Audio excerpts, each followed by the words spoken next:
Você sabe de onde eu venho? Pois é, assim começa a canção do expedicionário que hoje me fez chorar. Eu venho agora de uma sessão na Câmara dos Deputados, ocupei a tribuna da Câmara dos Deputados pela primeira vez na vida, mas é que hoje é o dia da vitória, 8 de maio de 1945. Marcou a vitória do Brasil entre os aliados, o Brasil o único país sul-americano a participar da Segunda Guerra, né?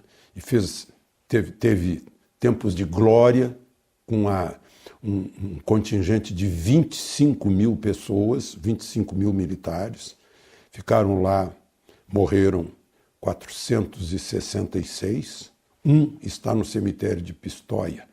Mas eu quando vi no telão, né, eu fui convidado pelos organizadores, os deputados General Girão, Coronel Armando, a deputada pelo Distrito Federal Flávia Arruda, lá no plenário da Câmara, fui convidado, pus no peito, aqui do lado esquerdo do peito, a medalha Mascarenhas de Moraes, que foi o comandante da Força Expedicionária Brasileira, e ganhei essa medalha dos veteranos, aqueles que participaram da guerra, né? Na manhã de hoje estavam lá 3 veteranos, 3 heróis brasileiros, o coronel Nestor, coberto de medalhas, né? O capitão Assis e o tenente Vasco. Lá estavam o coronel Nestor com 102 anos de idade, né? Me convidaram para ir para a tribuna, para ocupar a tribuna, assim, sem imaginar que seria convidado, não preparei nada, todos que discursaram fizeram discursos citando a história, né, participação do Brasil. Eu improvisei com aquilo que eu aprendi na vida, porque quando eu nasci fazia já um ano que a Alemanha tinha começado a guerra, no dia 2 de setembro de 1939, quando invadiu a Polônia. Aliás, estava lá a embaixadora da Polônia, né, que eu a saudei, mostrando que o país dela foi atacado de um lado pelos alemães e depois, por outro lado, esmagado pelos soviéticos, né? Mas a Polônia deu muito sangue na conquista do Monte Cassino, né? Que abriu o caminho para Roma, para os aliados. Está lá um cemitério no flanco do Monte Cassino, cheio de túmulos de heróicos poloneses, né? Eles também se incorporaram à Força Aérea Real Britânica, né? Mas, enfim, estava lá o representante da Polônia, estava lá o general Vilas Boas, né? E quando eu ocupei a tribuna, eu disse que nunca tinha estado na presença de tantos heróis. 3 heróis do passado e um herói do presente, me referindo ao general Vilas Boas, né? Herói pelo que ele fez no comando do Exército e pelo que ele está passando agora, resistindo a uma doença gravíssima. Bom, mas eu saudei também o pessoal da Marinha que estava lá, porque eles garantiram, como força de dissuasão no litoral, a incolumidade do Trampolim da Vitória lá em Natal, na base de Parnamirim, né, em que chegava dias assim que saíam mais de 600 aviões para o norte da África, rumo a Dakar, para fazer aquela travessia do estreito do Atlântico Sul, que enfim, para retomar o norte da África, né, lá das forças de von Rommel, né, os blindados de Rommel, versus os blindados de Montgomery, né? Mas eu, quando era criança, eu disse, nasci um ano antes, um ano depois de a Alemanha invadir a Polônia e ter começado a guerra, e um ano antes de os japoneses atacarem Pearl Harbor, naquele 7 de dezembro de 41, né? Começando a guerra no Pacífico. Então eu vivi, está na minha genética, visitei todos os lugares da guerra do mundo, todos os teatros de operações, inclusive a Normandia, inclusive Pearl Harbor, inclusive Moscou, os arredores de Moscou, né? Monte Cassino, como eu falei, visitei os museus todos, então é um assunto de que eu gosto.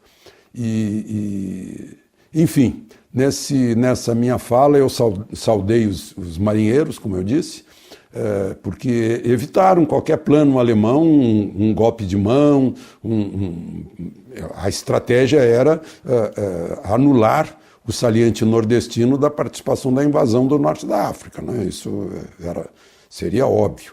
E saudei a Força Aérea porque o pessoal do Senta-Pua se tornou a pleiade de pilotos mais experientes da Península Italiana. Foram os brasileiros, porque eram poucos, parece que foram lá mais de 40, mas enfim, esses poucos eram 20 e tantos, né, que realizavam aí 60, 70 missões. Né?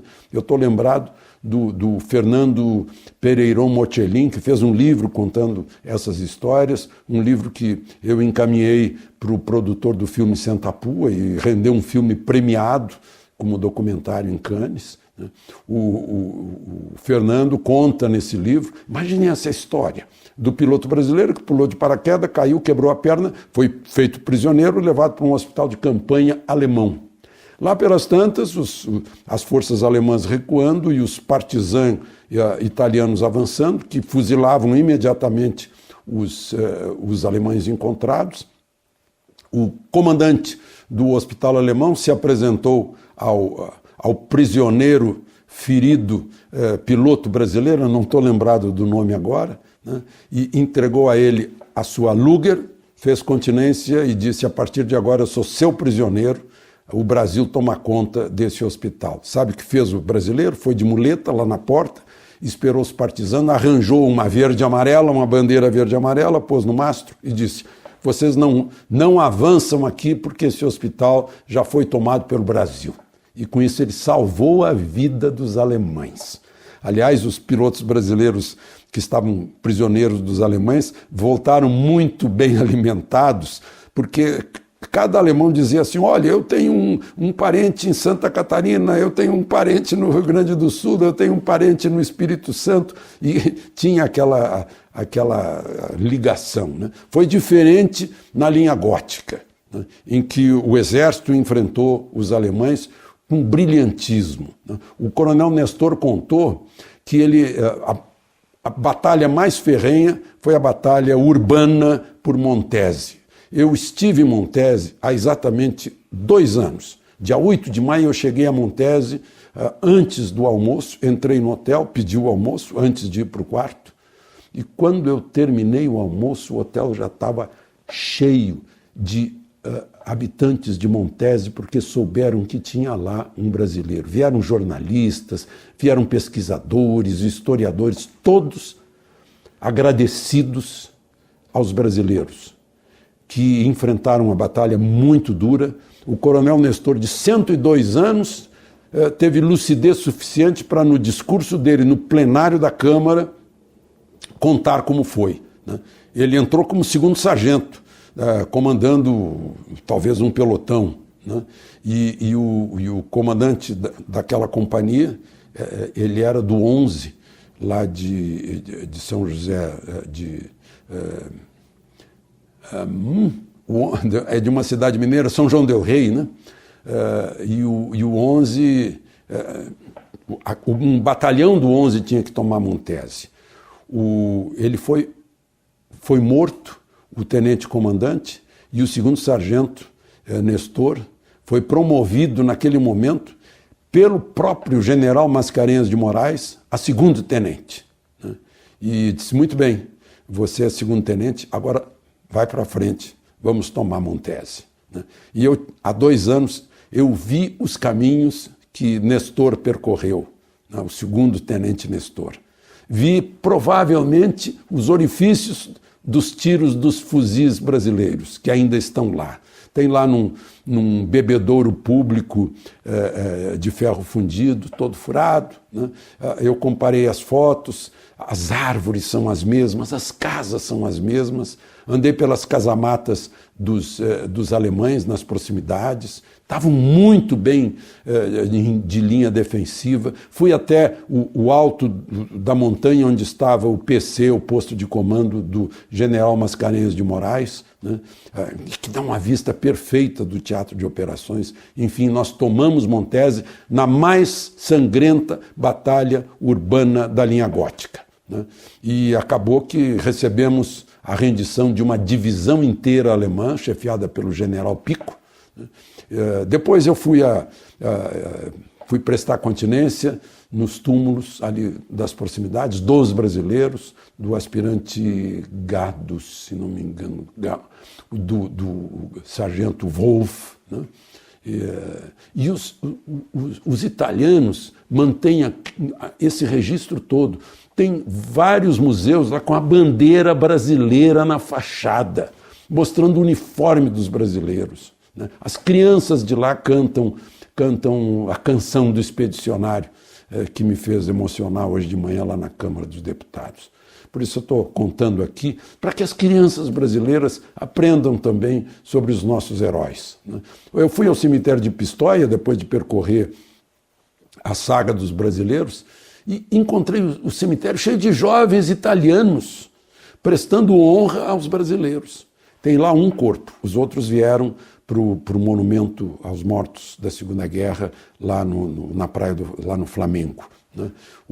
Tem um, porque foi encontrado o corpo depois. E eu conversei com uma pessoa de escavadora de fundações para construir prédios que encontrou o corpo. Foi identificado pelos botões da gandola, né? Que eram botões que foram pagos ao Exército Brasileiro, à Força Expedicionária Brasileira. Esse corpo está lá no cemitério de Pistoia como a manter o sagrado, né, o sacramentado, aquele território que a Itália cedeu para o Brasil, né, para manter a chama da liberdade, né. E por último, a lição: nós tínhamos uma ditadura no Brasil, de Getúlio Vargas, enquanto fomos lá para combater o nazifascismo, o totalitarismo, né, em prol da democracia. Aí quando voltamos para o Brasil, os militares derrubaram o ditador, entregaram o poder, se não me engano, ao presidente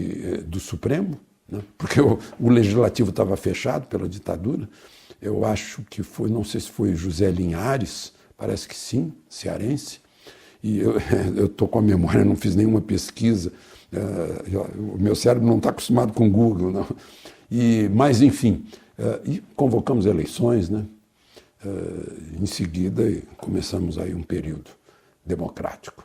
Enfim, era isso que eu queria registrar nesse 8 de maio, dia da vitória. Nós compartilhamos com os demais aliados, né, essa vitória contra um nazifascismo, né, na Europa. Parabéns aos brasileiros, né? E vamos reverenciar nossos antepassados, porque assim estaremos reverenciando as nossas árvores genealógicas, as raízes do nosso país.